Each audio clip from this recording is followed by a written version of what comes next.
Everyone knows the differences between Albert Einstein and Isaac Newton with respect to time. While Sir Isaac Newton thought that time was absolute as well as space, Albert Einstein thought the opposite. Time and space are relative and dependent on the observer.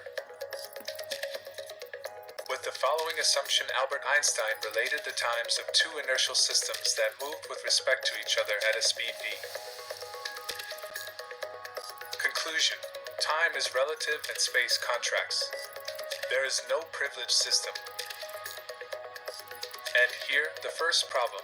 Which of the two trajectories did the photon follow? Follow us and discover the theory on the existence of absolute time in the Technoscientia Portal Mix channel. If you like these topics, you can help this channel by subscribing and liking it. It's free. Welcome, humans. For Newton, time is absolute in the sense that its flow is continuous, regular, uniform, real, and unconditioned.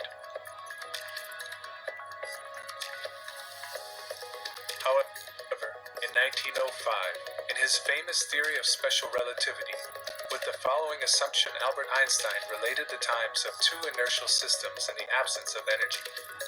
Two inertial reference frames O and O move relative to each other at a velocity of v. When both systems coincide at the origin, a flash of light occurs in it. Due to the constancy of the light, both observers would see a spherical light signal. Albert Einstein used a linear variable change to relate the time and coordinates of both systems. In this way, he came to the conclusion that the times and coordinates of both systems had the relationship of the figure. Time is relative and the length on the forward axis contracts. There is no privileged reference system. From now on, we are going to analyze objectively what really happened in that system, and we are going to show that there are certain illusions that confuse the observers.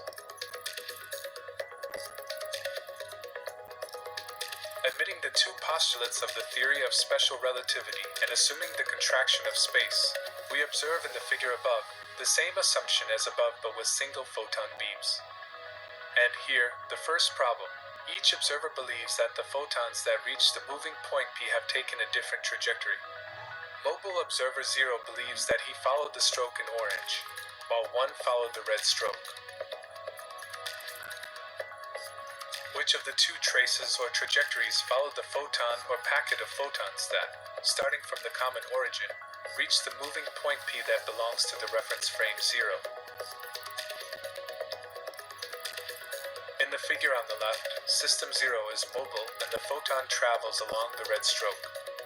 In the right figure, the moving system is 1, while the reference frame 0 remains at rest, and the photon travels along the blue stroke.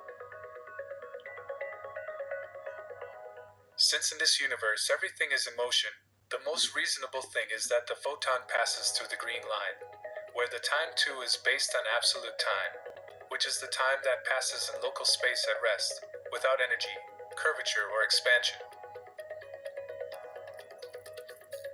But let's continue with our calculation. When the flash reaches point P, a second flash occurs that travels back to the origin of reference frame 0. Below we can see the result of the calculation, that is, the relationship of times between both systems in this route. Then, adding both equations, we obtain the time relationship between both systems. Before I come to the conclusions, let me give you one more example. Body 1 moves with a velocity v2 relative to body 2. In addition, body 2, and therefore body 1, moves relatively relative to body 3 at the speed v3. And recursively, body 3 moves at v4 speed of a body 4. And finally, an I1 body moves at the speed 6 of a body I that is at rest with respect to the previous ones.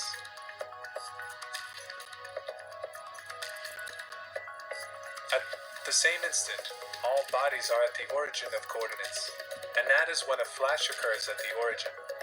When the flash reaches point P, each observer believes that the beam has made a different path. Again, only one or none of them knows where that ray of light passed.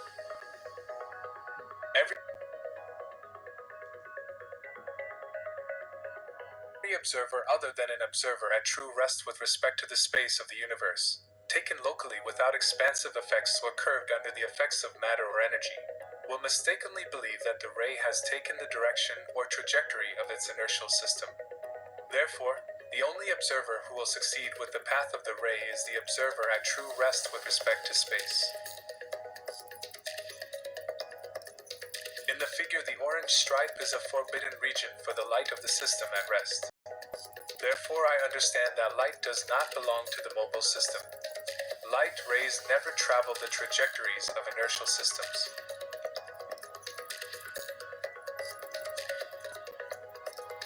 The magic of relativity is the contraction of length. It follows from the mathematical relationship between both systems and has also been indirectly verified by GPS measurements, or the famous Michelson-Morley experiment, although it still seems magical. And it is that objects that move experience electromagnetic forces that end up deforming, contracting matter in the direction of movement. In the figure below, do you know who is the only observer who can see the true contraction of the ring around the moving observer? Exactly, only the observer at true rest with respect to space. Both geniuses, Einstein and Newton, were right. Each observer has a personal sense of space and time. Absolute time exists in absolute space, the only privileged observer of the true magnitude of the photon's path. When many nested observers, some with velocities relative to others, initially sharing the same origin, see a flash at the origin that will impact a moving point, each intuits a different trajectory. The reality is that the photon, or packet of photons, or lightning, only travels along one trajectory. Only one or none of them knows where that ray of light passed. Each point of the motionless space that surrounds us without curvature or expansion, and which we cross at different speeds because we are or belong to inertial systems not at rest, is a true silent observer of the reality that happens. Light travels at the speed c through the vacuum in a time 2, which is a multiple of the absolute time that passes at each point at rest, traveling a space eu. Light never travels the trajectories of inertial systems. It traverses the trajectories of systems absolutely at rest. Inertial observers not at true rest suffer optical illusions, believing that the path of the ray is that of their inertial system. In general, this is false. The times measured by inertial observers not at true rest are fractions or contractions of the base time, u, considering this as the absolute time that elapses in a system completely and truly at rest. This is due to the delay of light in completing each path of the inertial system not at true rest. Rhetorically, light belongs to systems at rest, producing optical illusions in inertial observers. Time is not relative, although it can be relativized to other systems. The theory of special relativity is an optical illusion that makes us believe that light travels inertial trajectories based on a time other than absolute time. In a space empty of energy, without curvature, expansion, or contraction, absolute time exists as the base time of all inertial systems. The magic of relativity is the contraction of length on the forward axis. Without this contraction, the postulates of the theory of special relativity could not be fulfilled. And that's all for now. Remember, humans, as you look at the stars, we watch you. When you are ready, we will meet. Don't forget to like and subscribe. It is very important for this channel, and it is also free. Visit us at www.superp.es. Until next time.